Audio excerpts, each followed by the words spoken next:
Vice President, Associate Publisher, Partner at Tampa Business and Wealth Magazine. Thank you. Thank you for the planking. Thank you for the planking. Welcome to the 31st edition of CEO Connect. Yes, applause. That is applause. That's applause. Thank you. This will be the 37th issue of Tampa Bay Business and Wealth. Yes. And a phenomenal cover. If you haven't seen the magazine for this month, you should definitely grab one off one of these tables and go, wow, this is incredible. But it is incredible. And you're going to get to meet her tonight. If you haven't met her already, please, you should go and you should find her. And I'm not going to say her name because I'll steal Bridget's thunder. Yes. This also qualifies as, Bridget, our 3rd anniversary party.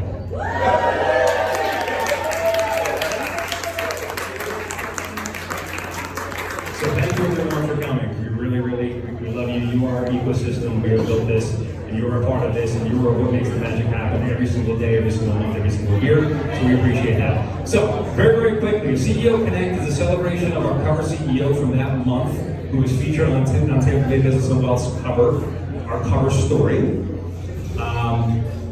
It is cocktails, it is dining, it is high-level networking. Every single one of you in this room is part of that high-level networking. And again, we appreciate you all for being here. We do this every single month.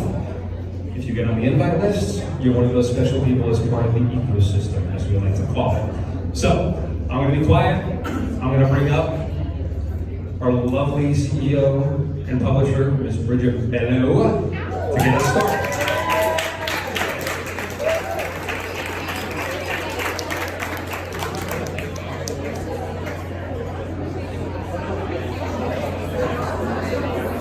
Does not mean you can go back to talking. I mean, you can, but I will call you out by name because most of you are my friends. So please don't. It embarrasses both of us. Thank you guys for being here this evening. Literally, in my Facebook memories this morning, popped up our 2nd anniversary party today.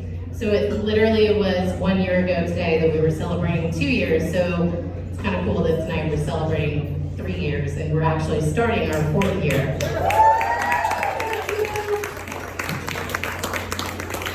And you may be sick of hearing me talk about this, but it's only going to be for 24 more hours. Tomorrow night we find out whether or not we won Small Business of the Year in the startup category. I keep saying on Friday, if you call me, I'm either going to be hungover or in jail, one of the two. So let's hope for the first and not the second. No table flipping. Jail keeps telling me I can't flip the table. I might do it. Yeah, we all might do it. So I'm excited, as always, to begin our fireside chat with our cover star, with the cover, by the way, that we are so proud of. It is the coolest cover that we have ever had. Sorry, Hugh Campbell. Well, I mean, he was a close second, and you know, we have to mention that Vic's cover won a Florida Magazine Association award, but we're pretty sure that Erin's cover is going to win a Florida Magazine award. So, yeah, excited about that. We'll have her come up in just a second. First, as you guys know, we have to thank our sponsors who make this evening possible. So please help me welcome Kanisha Patel. She is Vice President of Private Banking and a Relationship Manager with South State Bank. Kanisha? Thank you so much, Bridget. Thank you, everyone. Welcome, everyone. It is a pleasure to be here tonight with all of you. Some of you know me, some of you know me very well. And for those that don't know me, my name is Kanisha Patel, and I am the Private Banking Relationship Manager for Hillsborough County with South State Bank. And so I'm grateful to be with so many wonderful colleagues, friends. Some of you I call my family here today, so thank you so much for being here tonight. So our market president, Mr. Angel Gonzalez, unfortunately could not be here today, he could not attend, but he sends everybody his best wishes. So thank you. And on behalf of Angel Gonzalez and South State Bank, I want to first and foremost say that we are so honored and proud to be presenting sponsors. And also we want to sincerely thank TBBW, Bridget, Jason, and the entire team for the opportunity and for organizing this wonderful event. So this has certainly been a very, very busy year for us as we had our merger this past June, and now we have a new name, South State Bank, which some of you or all of you may have seen on our new building in Midtown. It's very fancy. Very nice. So we're really, really excited to start our new chapter right there at Midtown West. So, however, also our main focus will be to continue helping our local community, local Tampa Bay community, by providing world-class service to every single one of our customers. Ultimately, we are excited that we have new resources and products that will help us better serve our customers. And we want to thank each and every one of you for your time. And we, as a bank, South State Bank and Bridget and her team and TBBW look forward to what we can accomplish together. And last but not least, best of luck tomorrow. You're gonna win. Thank you so much for the opportunity. You guys are awesome. Thank you so much, Tanisha. South State, Center State, South State now has been a great partner from the very beginning, and I get emotional from the people who have been there from the beginning. So thank you guys. And if we win tomorrow night, you win too. So I'm just saying. All right, now, hold on, pay attention to the script, Bridget. We have a gold sponsor this evening. It's TriNet. They've also been amazing partners. They're a leading provider of comprehensive human resources for small and mid-sized businesses. Their full-service solutions are tailored by industry and provide access to human capital expertise, robust benefits. I'm about to start calling you guys out by name. Stop talking. Thank you. And risk mitigation. TriNet helps small businesses attract and retain top talent and navigate HR complexities, giving you back the time to focus on what matters most, which is always growing your business. So TriNet team, raise your hands so everybody knows who you are.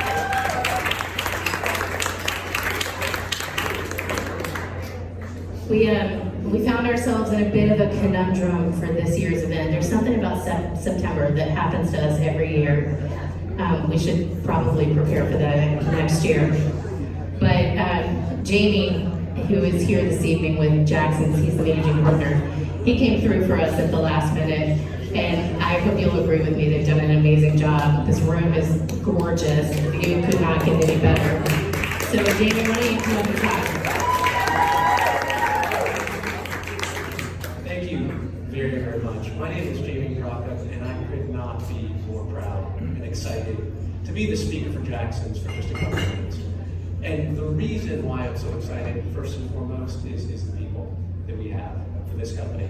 And I'd like to introduce some of those people. And first, the ones who weren't able to make it here. And the star is Jack Campbell of Jackson's. Jack has been a pioneer for this restaurant. This restaurant was actually formed in 1997, if you can believe that. It's been here for a very, very long time. And Jack has been the pioneer. What he has done with this restaurant is essentially have a restaurant for everyone. We are not Ocean Point, we're not Fleming's. If you want to come here for a Sunday brunch with your family, you do that. And that's one of the things I want to introduce with our group that we have. We are a family organization. This is an independent restaurant. And the owners include Jack Campbell and Chris McVitie, who is also Tampa. His children are here. And then we have Jim Griffin. Jim, if you don't mind. And Jim is one of the owners here, one of the managing members as well, which makes four. And really, the part that runs the show, that runs all of this, it's not us. You guys understand that, the positions you have. We have Miles McConnell here, who is the general manager of this restaurant. He is amazing, and he has taken us through all the good times and bad times to get through here. We also have George Vila, who is our executive chef here. And when I say executive chef, I mean executive chef. We're very lucky to have these two individuals because they're going to take this restaurant to the next level. So, a couple of things really quickly about where Jackson's has been and where we're going. And that is this. This room that you're standing right now is part of history. Jackson's, as I said, has been here since 1997. This was actually a people mover. You're standing at a railway station right now from 1985 to 1995. It was transported putting 1,500 people back and forth here, and it was taken over by Jackson's. The other thing about Jackson's that we've been able to do is serve the convention center throughout the time. We have survived Hurricane Charlotte, all these coming through, the financial crisis that you've seen, and then COVID. And I want to talk just briefly about that because there are so many heroes that we saw at this restaurant that I saw myself. It was actually life-changing for me. And the reason for that is that we have 168 employees and we were staring at the end of this restaurant. This restaurant would have been gone. And you know why it's not gone? First and foremost, the gentlemen are here, and then also every one of those employees, I was so humbled by people giving themselves, by lowering their wages. We kept open the whole time. And we did it because of that, because of hard work. But the other thing about it too is the people of the city of Tampa. We never would be here, we never would have survived but for that. We had been a convention center restaurant for part of the time. That was a lot of our volume. And you know what? People stood up after COVID, came here and led to our success. And thank you for that. And for those reasons, the end of the story is that we are here to go into the future. You cannot believe how much we believe in Tampa Bay, the whole area, Tampa, St. Pete. I think it's one of the best cities in the nation and maybe in the world coming up soon.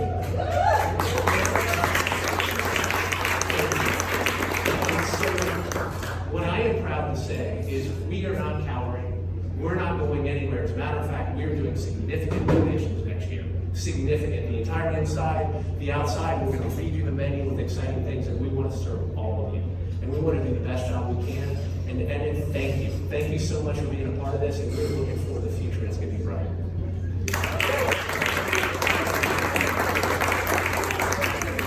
Jamie, I knew you were a lot of things. I didn't know you were such a great public speaker. Would you like to just do the fireside chat and like I'll go get another glass of wine and relax a little bit?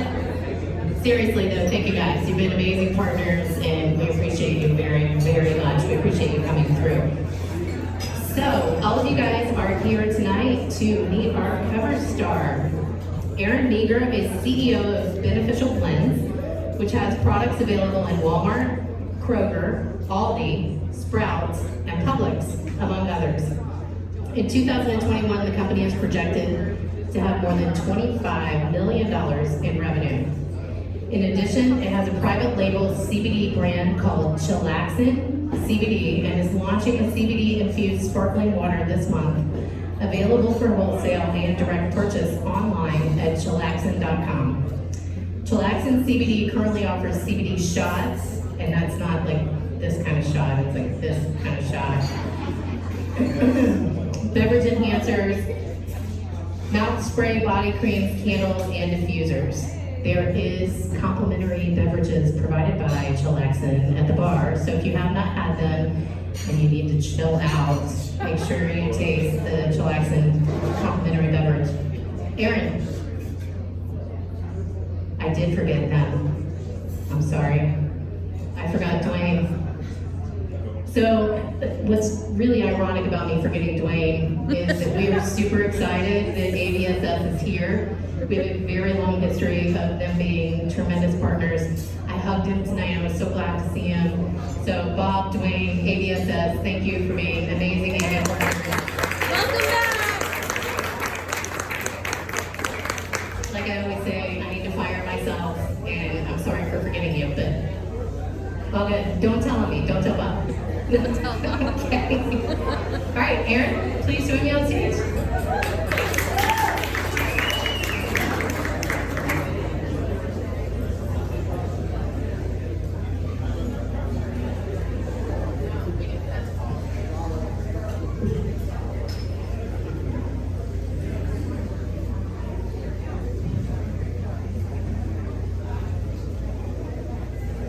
All right, Jade. So, Erin, this September, TBBW, has anything amazing happened to you since being on the cover of TBBW this month? What? It is in my face, yeah. Sure. Hello, just make sure. We gotta get the pictures right. Oh, it's still in your face. Good? I was Okay, so you asked if anything amazing happened since the cover. Well, first of all, people didn't recognize me. That was on the cover. But at Beneficial Blends, lots of good things have been happening since the cover. We signed an 80,000 square foot lease. So we're expanding, almost doubling our operations.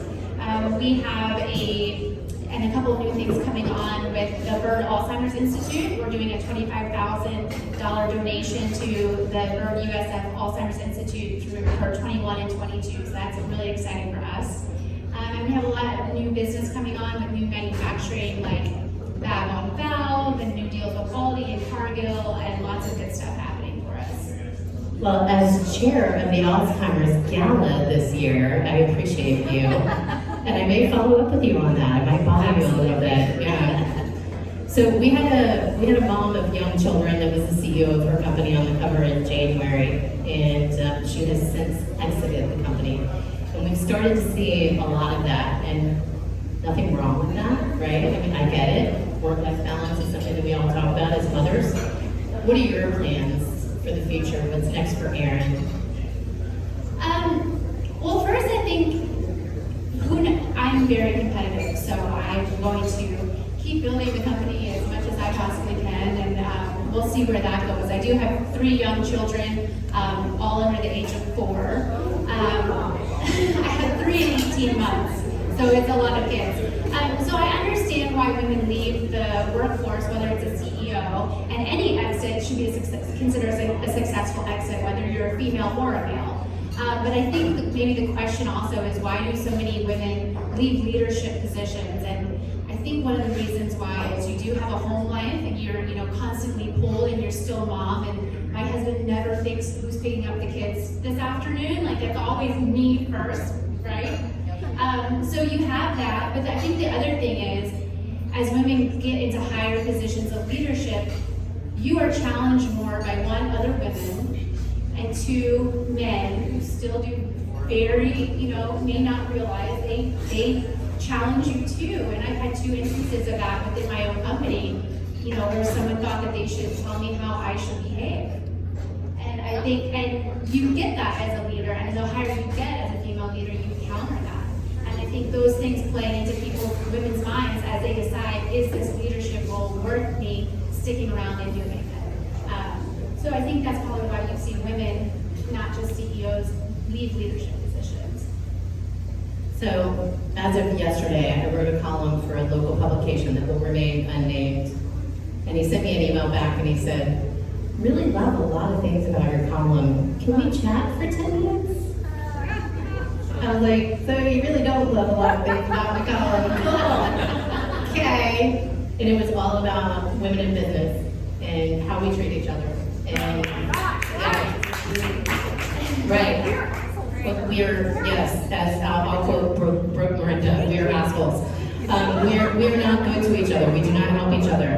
And there's something really wrong with that. And that was what my story was about. And so they're fixing it. So when you see the story when it comes out, fixed, you'll know that's not how I wrote it. And I think that's inherent with, women. I used to be a high school business teacher, and I was teaching seniors. I was 4 years older than them. This is insane, right? That they would let me teach them. But when I went in there, the girls were the hardest ones to win over at first. And they gave me the most hell. And once I won them over, then it was the guys that I had to, do. But it's this, I've seen that consistently. I think I learned a lot of lessons teaching that at Third Group to Business, and that's the same thing. You have to win other women over first. And we're not as willing to lend a hand, network, say, here, I know somebody that can help you as well.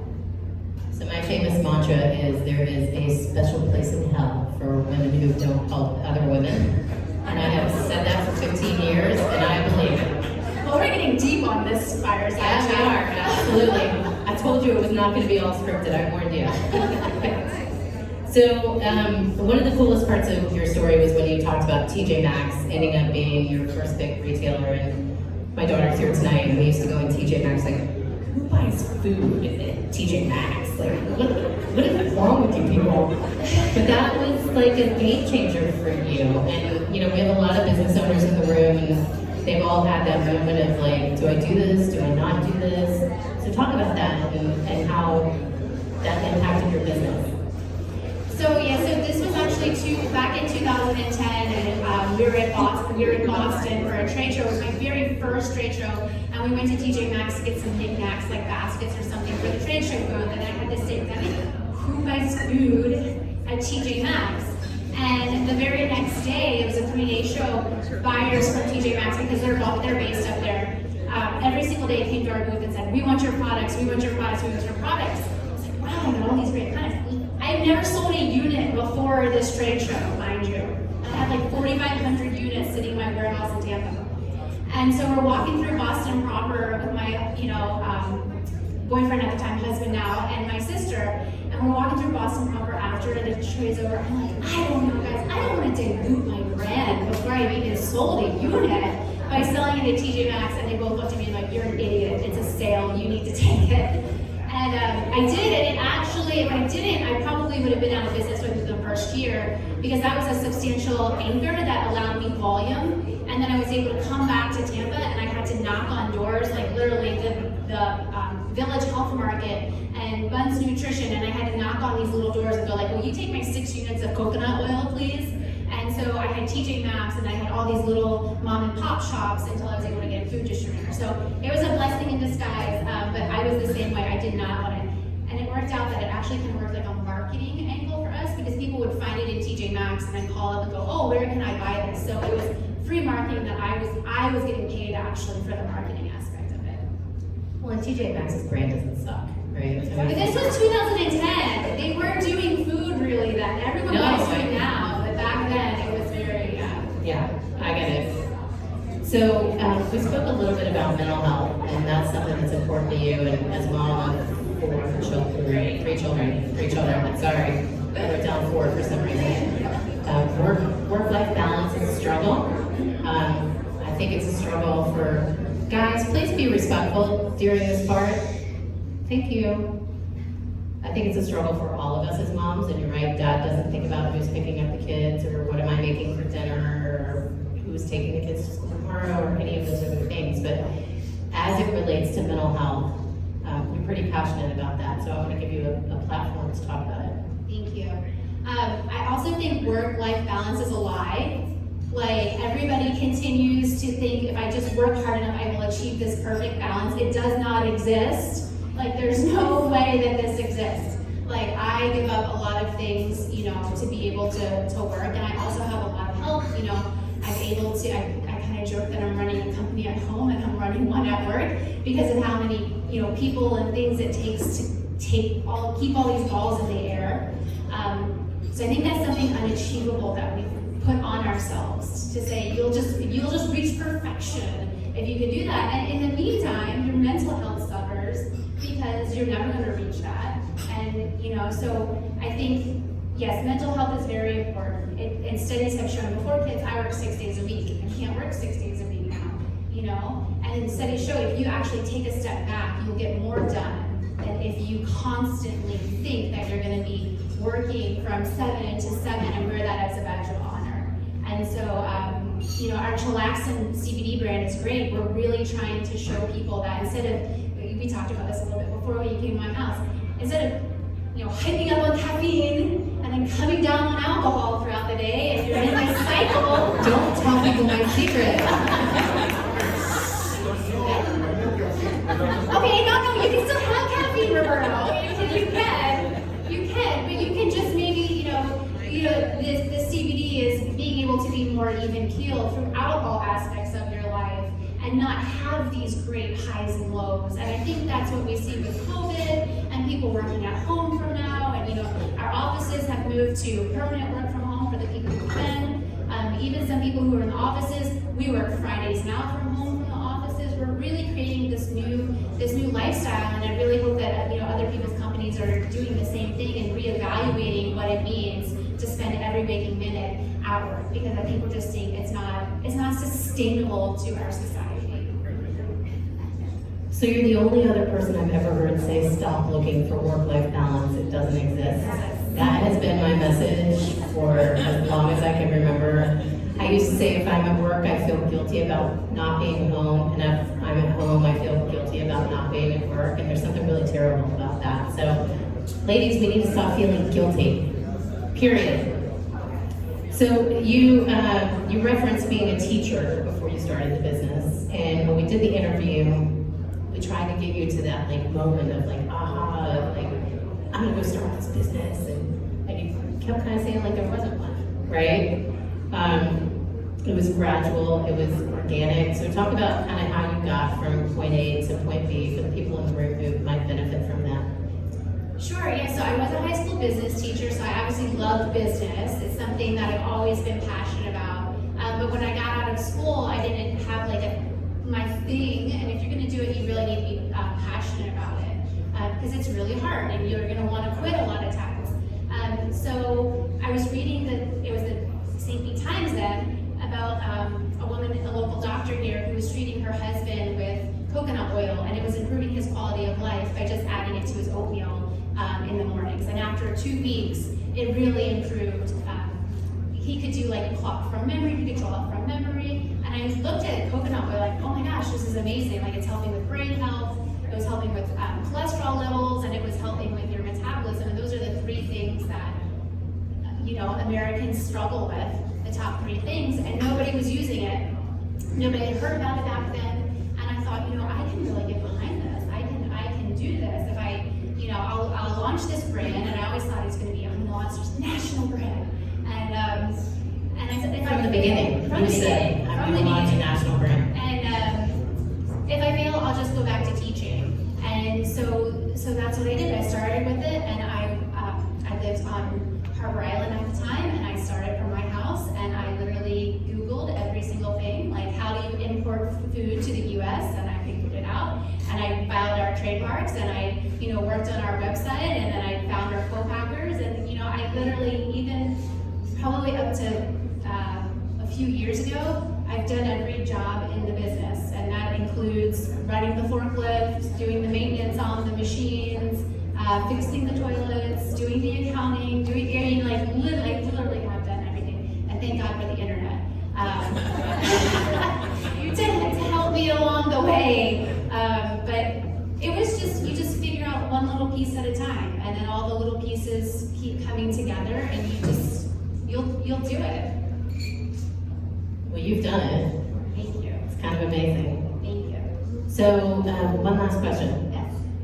We all love this region. We've all chosen to start our businesses in this region. You didn't necessarily love this region when you first moved here, but we won't talk about why you hate Pinellas County as a Pinellas County resident. I don't hate Pinellas County. I hate the traffic getting to the beaches. True. I love the beaches. I just hate the middle part. So what made you fall in love with Tampa Bay after your culture shock and your disdain for Pinellas County? Okay, stop. I lived in Pinellas County too. I don't hate it. My family still lives there. My mom brought me here when I was 16 from Maryland, and I hated it. It was so, everyone was on the beach, drinking and partying, and that's not what you did in Maryland. You played sports and you decided what college you were going to. It was very different.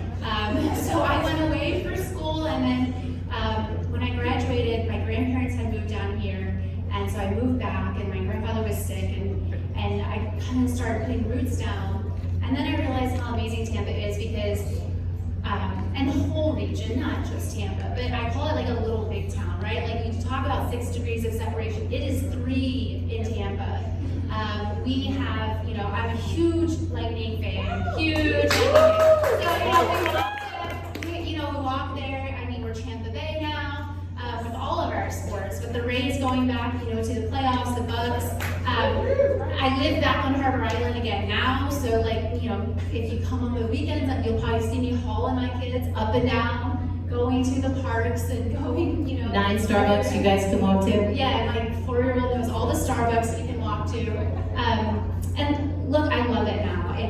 Our airport's amazing. I sit on the board of the Tampa EDC. I love championing for Tampa Bay. It's just, there's no place I'd rather be now.